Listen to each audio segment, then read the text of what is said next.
आश्रम में अपनी सेवाएं दे रहे हैं और बहुत ही सुंदर जीवन का होगा। बहुत बहुत धन्यवाद।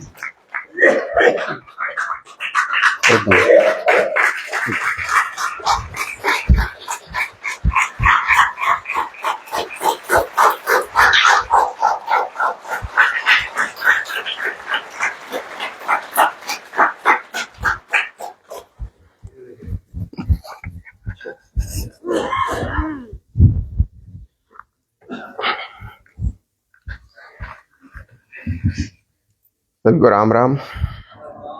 आवाज नहीं आया। सभी को राम राम।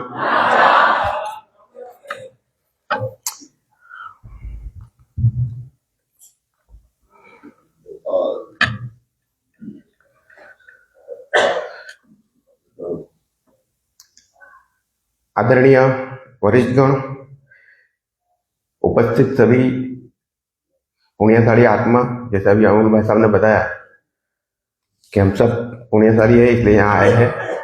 इसके ऊपर एक छोटा सा रिसर्च किया मैंने, तो एक पेरेटो रूल करके है, आप गूगल में सर्च करेंगे 80-20 का रूल, पेरेटो रूल करके एक रूल है। ये आपके सबके सामने देखने मिल जाएगा। हर कोई काम में, हर बिजनेस में, हर कुछ में ये रूल काम करता है। यहाँ पे भी यही रूल काम कर रहा है। जैसे डॉक्टर साहब श्यामा दीदी पूरी भारतवर्ष में शिविर लगाते हैं और हम वहां से सब शिविर में से अलग अलग जगह से सब यहाँ जमा हुए हैं। तो मैं मुंबई की बात करूं तो मुंबई में हम 125 से 150 लोगों की शिविर लगाते हैं हर साल, आज 10 साल से करीबन। तो 125 का 20%, 4 लोग, और 4 का 20% 1, तो 1% यहाँ लोग, मुंबई से 1% लोग आए हैं, समझो। सिंपल एग्जांपल, 80-20 का जो रूल है, ये रूल ये है कि जो भी 100 लोग जमा होते हैं उसमें से 80 लोग सिर्फ टाइम पास करने के लिए जमा होते हैं। 20% लोग उसको सुनने समझने के लिए होते हैं, और वो 20% है भी 4% लोग, 20 में से 4% लोग वो अपने ऊपर इसको फॉलोअप करने, समझने, प्रयोग करने के लिए होते हैं। तो हम सब भी सबसे पहले तो वो 4% में, इसके लिए अपने लिए ताली बजाएंगे। हमारे खुद के लिए ताली बजानी है। ये अभी यहाँ पर हम आ गए 4% की गिनती के हिसाब से। मैंने पहले बताया कि मुंबई की जो शिविर होती है 125 लोग जमा होते हैं, उसमें से 20% ने प्लान बनाया कि हम मेरठ जाएंगे। वो 20% में 4% यानी 1%, एक बंदा यहाँ मुंबई से आया, एग्जाम्पल। तो यहाँ हम अभी 300-350 लोग जमा है, तो फिर वापिस वो रूल चालू हो गया 80-20 का। पहले तो हम 4% में आ गए थे, अगेन यहाँ 300 लोग जमा, 350 लोग जमा हो गए, तो फिर वापस 80-20 का रूल चालू हो गया। यहां से हम पहले दिन से एक छोटी सी चीज बता रहे, एक सिंगल लाइन, एकदम सिंपल लाइन, एक लाइन अब 7 दिन से दिन में 3 बार रिपीट हो रही है। करीबन एक ही लाइन हमने 21 बार बताई। 7 करिए 21, क्या बताई? बहुत बढ़िया। अपना मोबाइल स्विच ऑफ करिए या साइलेंट मोड पे रखिए। फिर भी हर सेक्शन में 21 के 21, अभी का सेक्शन गिने तो 22 सेक्शन हो गए। 22 के सेक्शन में भी सबकी रिंग बजती है। क्या करना है इसका? हम अभी कहाँ है ये सोचिए। 80% में है, 20% में है, या 4% में है?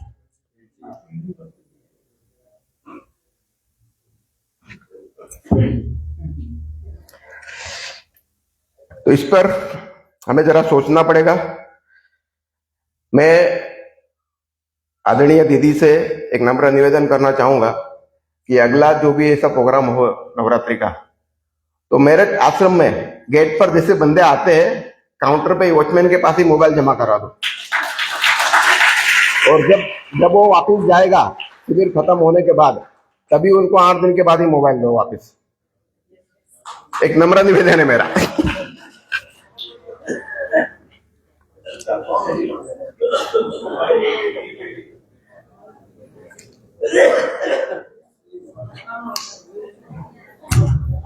हम सब जानते हैं कि हम यहाँ केवल उपवास करने के लिए या कुछ दिन साथ बिताने के लिए नहीं आए हैं।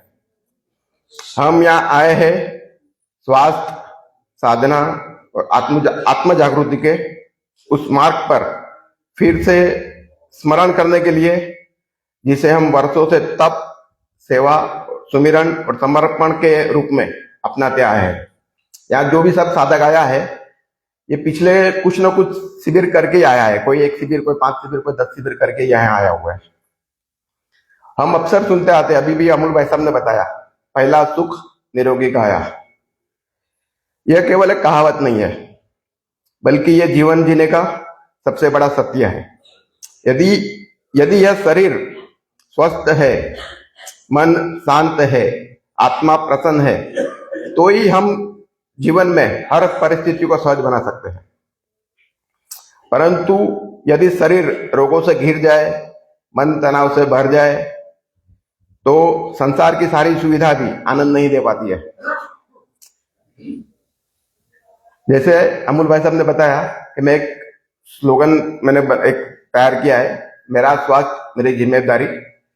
इसका एक सिंपल अर्थ है कि स्वास्थ्य कोई ऐसी चीज नहीं है जो केवल डॉक्टर, दवा या अस्पताल के भरोसे हो। जैसे अमूल भाई साहब ने बताया कि हम दवाई खाते हैं, डॉक्टर के भरोसे रहते हैं। स्वास्थ्य का मूल सूत्र हमारी जीवन शैली, हमारे विचार, हमारी दिनचर्या में छुपा हुआ है। और जब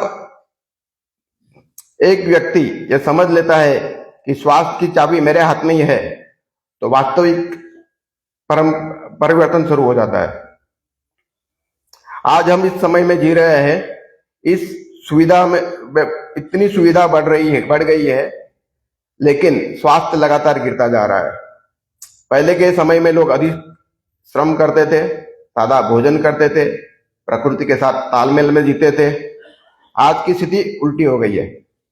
हमने प्रकृति से दूरी बना ली है, भोजन प्राकृतिक नहीं रह गया, दिनचर्या असंतुलित हो गई है, मन तनाव से भर गया है। परिणाम क्या हुआ? छोटी छोटी उम्र में लोग डायबिटीज, ब्लड प्रेशर, मोटापा, जोड़ों का दर्द, थायराइड जैसे विविध अनेक नामधारी बीमारियों से, अनेक प्रकार की मानसिक परेशानियों से घिरते जा रहे हैं। सबसे बड़ी समस्या यही है कि रोग बढ़ते जा रहे हैं। सबसे बड़ी समस्या यही है कि लोग अपने स्वास्थ्य की जिम्मेदारी खुद लेने को तैयार नहीं है। हर व्यक्ति चाहता है कि कोई डॉक्टर उसे तुरंत ठीक कर दे, कोई दवा उसे तुरंत ठीक कर दे, राहत दे दे। लेकिन हम भूल गए कि रोग वर्षों की गलत आदतों से ही पैदा होता है। और यदि यही कारण जीवन शैली में है, तो समाधान जीवन शैली में ही होगा।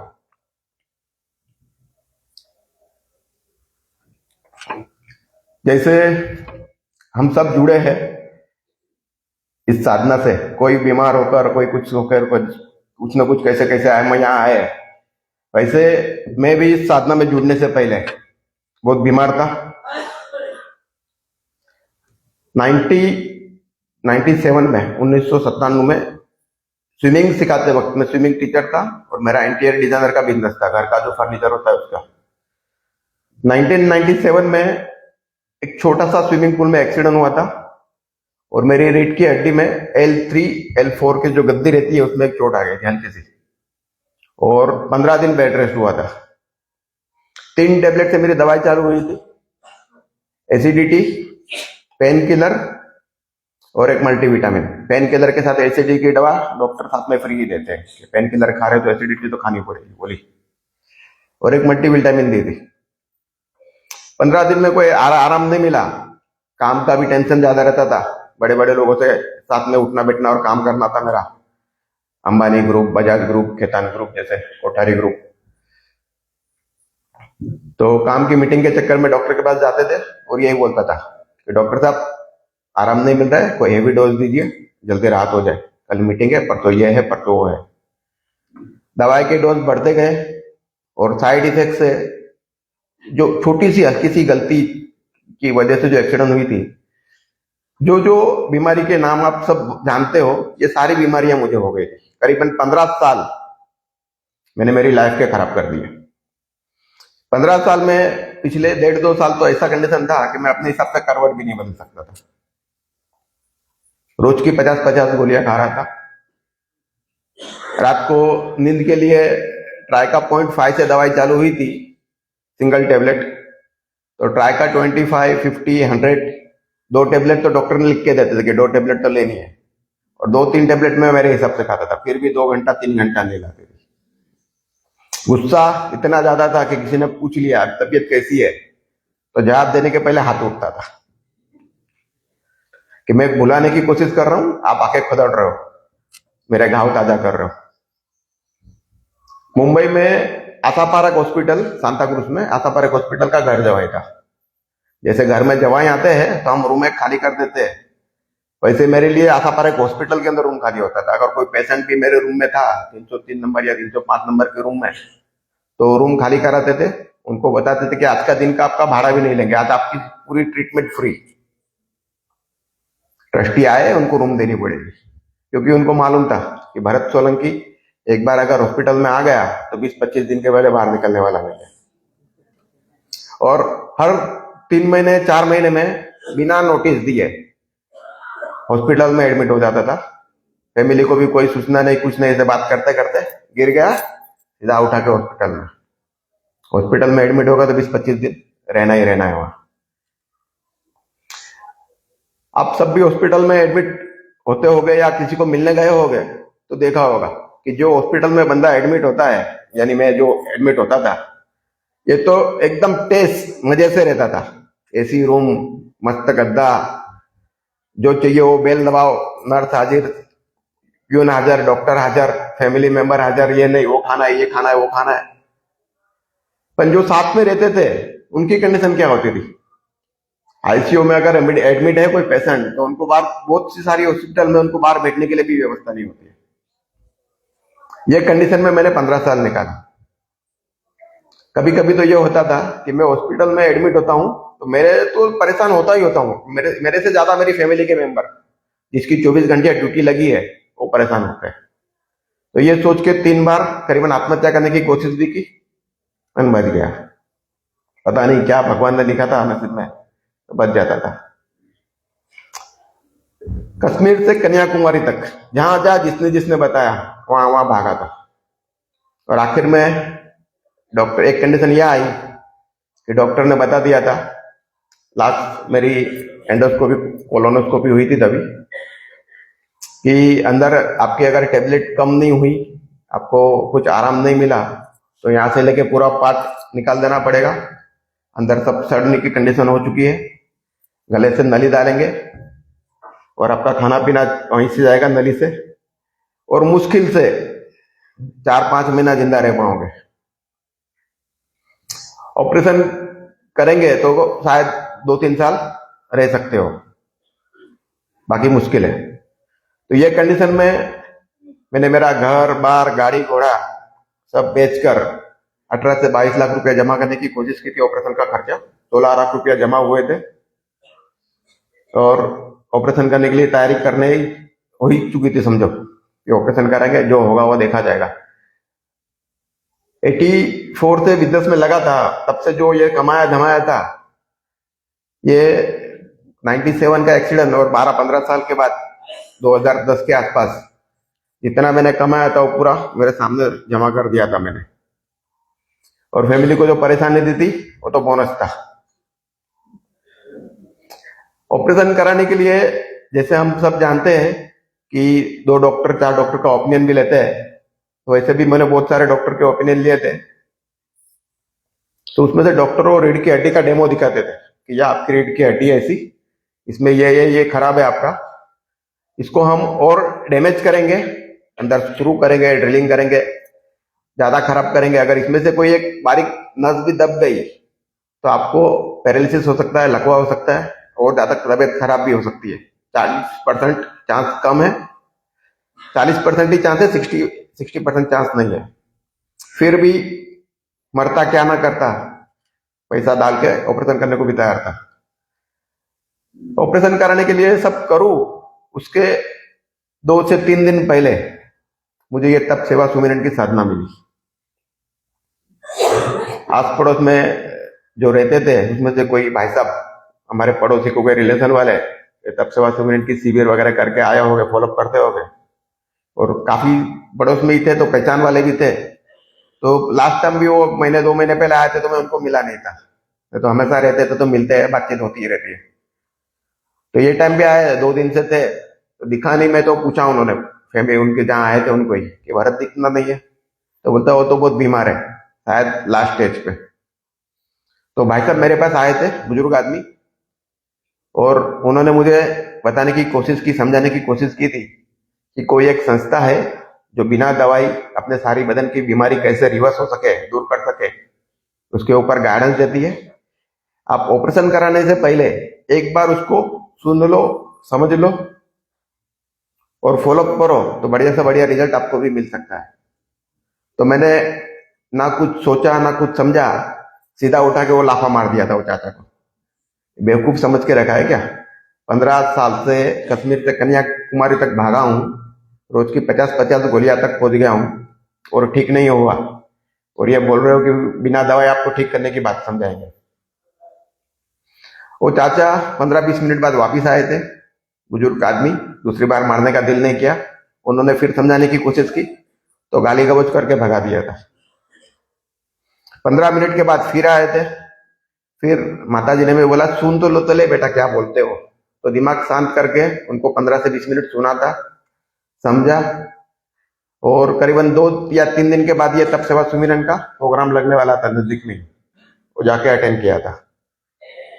तो जैसे यहाँ पे भी सुबह 6 बजे का टाइम है तो वो 6:30 बजे हम अंदर आते हैं, डॉक्टर साहब भी बोलते हैं 2 बजे का टाइम, 2:30 बजे का, तो भी 2:45-3 बजे तक हम पहुंच रहे हैं। वैसे मैं भी लेट पहुंचा था पहली बार, क्योंकि मैं चल फिर नहीं सकता था, मेरा लेफ्ट हैंड काम नहीं करता था, 2 जन पकड़ के लेके जाए सब कुछ होता था मेरा, लेट पहुंचा था।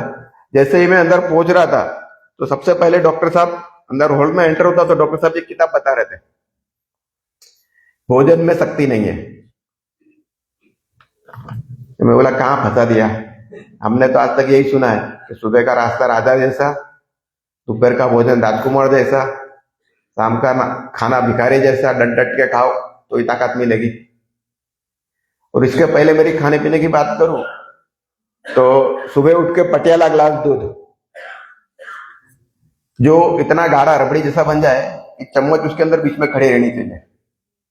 चम्मच अगर एक साइड में लुढ़क गई तो मैं बोलता था आज मजा नहीं है, वापिस से दूध गर्म करो, उबालो, अंदर डालो थोड़ा काजू बादाम पिस्ता, उसके साथ में 1-2 भाकरी, खाखरा, थेपला, फाफड़ा, हल्का फुल्का नाश्ता।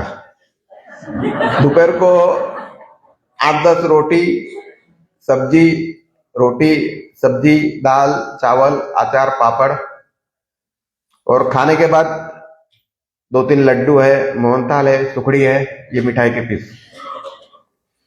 शाम को फिर नाश्ते में 2-3 वड़ा पाव या 2-3 सैंडविच,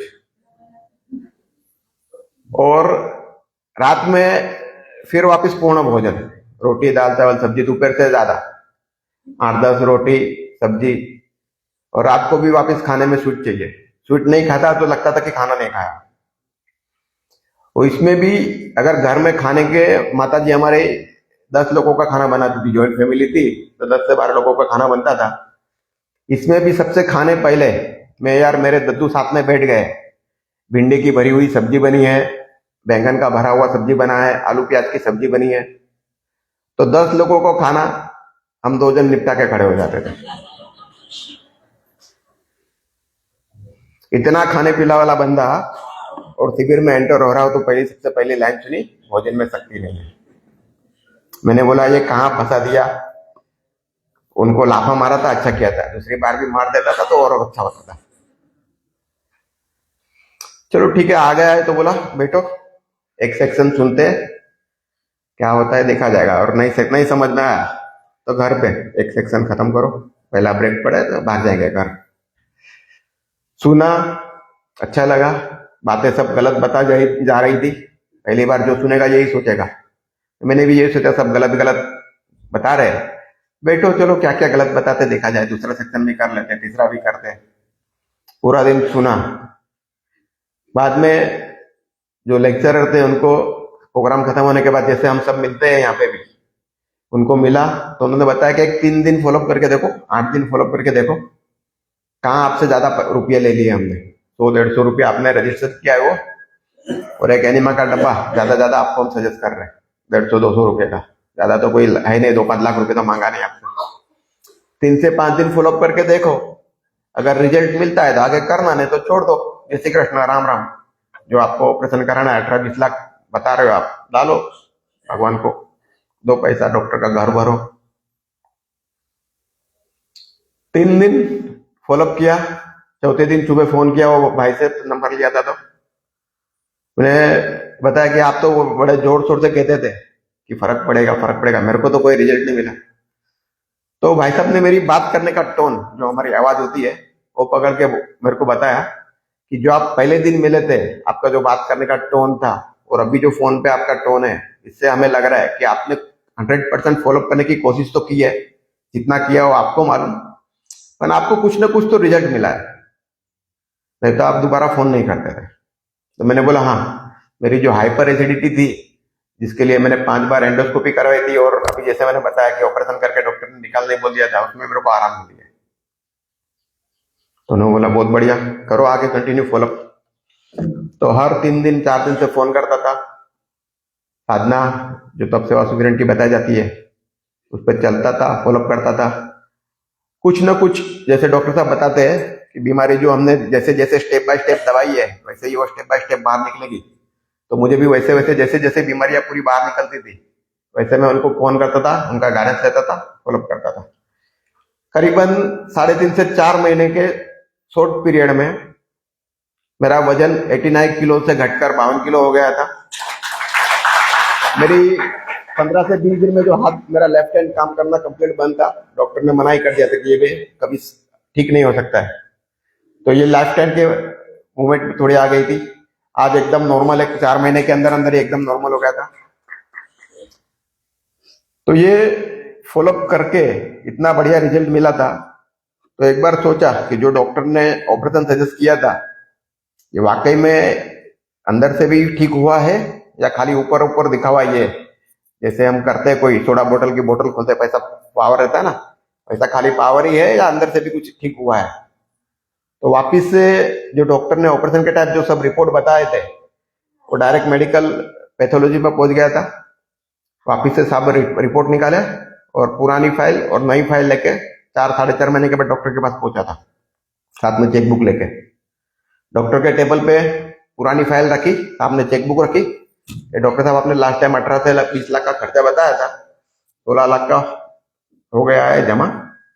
मैं चेकबुक लेके सामने बैठा हूँ, आप बोलो कब एडमिट होना है, कब ऑपरेशन करना है, और ये आपकी पुरानी फाइल देख लो। तो उन्होंने पुरानी फाइल देखी और मेरे को चेक किया और बोला कि ये सब रिपोर्ट पुराने हो गए, 4-4.5 महीने पुराने हैं, तो वापिस नए रिपोर्ट निकालने पड़ेंगे, लिख के देता हूँ, ये रिपोर्ट निकालिए, 2 दिन बाद वापिस आके मिलिए, फिर हम सजेस्ट डिस्कस करते हैं ऑपरेशन कब किया जाए।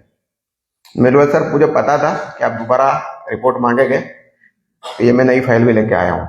तो डॉक्टर बोलते पहले क्यों नहीं कर, मैं बोला पहले देखता था मेरे को कि आप क्या बता रहे हो, नया रिपोर्ट चाहिए कि इसी से आप कर रहे हो। तो नई फाइल दिखाई, तो डॉक्टर ने अपने सीनियर और 1-2 डॉक्टर को बुलाए, 3-4 डॉक्टर जमा हो गए, मेरे रिपोर्ट चेक कर रहे थे। तो मैंने पूछा डॉक्टर को, डॉक्टर साहब कोई ज्यादा दिक्कत? तो बोलते नहीं।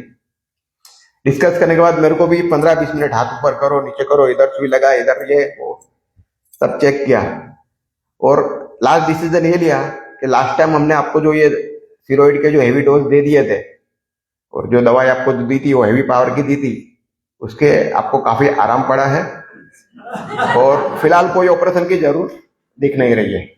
1-2-4 महीना ऐसे ही फॉलोअप करो, आगे जो देखा जाएगा तो देखा जाएगा। मैं, हेमांगी और मेरी माता जी, हम 3 जन गए थे डॉक्टर के पास। माता जी मेरी इसलिए साथ में आई थी कि इतना खाने पीने वाला लड़का, खाना पीना कंप्लीट धीरे धीरे कम कर दिया था। अंगूर की सीजन आए तो 8-10 दिन अंगूर ही खाता था, आम की सीजन आए तो 8-10 दिन अंगूर ही खाता था। नवरात्रि आ गई तो नवरात्रि में खाली नींबू शरबत पे उपवास करता था। तो माता जी बोलती थी ये बच्चा पागल हो गया है, बहू आई है खाना नहीं देती है, वजन देखो बच्चे का 89 से 52 कर दिया है। डॉक्टर ने 4-5 महीना बोला, ये तो 2 महीने में मार देगी। तो डॉक्टर को ये बताना आई थी कि आप इसको कुछ समझाओ कि ये खाना पीना चालू करे, तो उसके बदले डॉक्टर ने अलग ही कुछ बोल दिया। तो माता जी गुजराती में उन पर डॉक्टर पे चिल्ला पड़ी थी कि मारा रोया हो, तब तो आनी हालत खराब कर दी थी, मरवा ऊपर मूकी दी तो।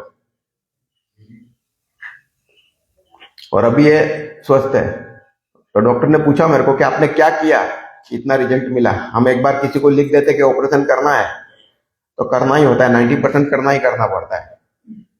तो फिर मैंने तब सेवा की सुमिरन की साधना शॉर्ट में उनको बताने की कोशिश की थी कि 2 बार एनिमल लेता हूँ, वमन करता हूँ, कच्चा खाता हूँ, ऐसे अंगूर की सीजन है तो अंगूर, आम की सीजन में आम, रोटी दाल चावल सब्जी कम से कम, और दवाइयाँ तो 100% बंद ही कर दिए, धीरे धीरे बंद ही कर दिए।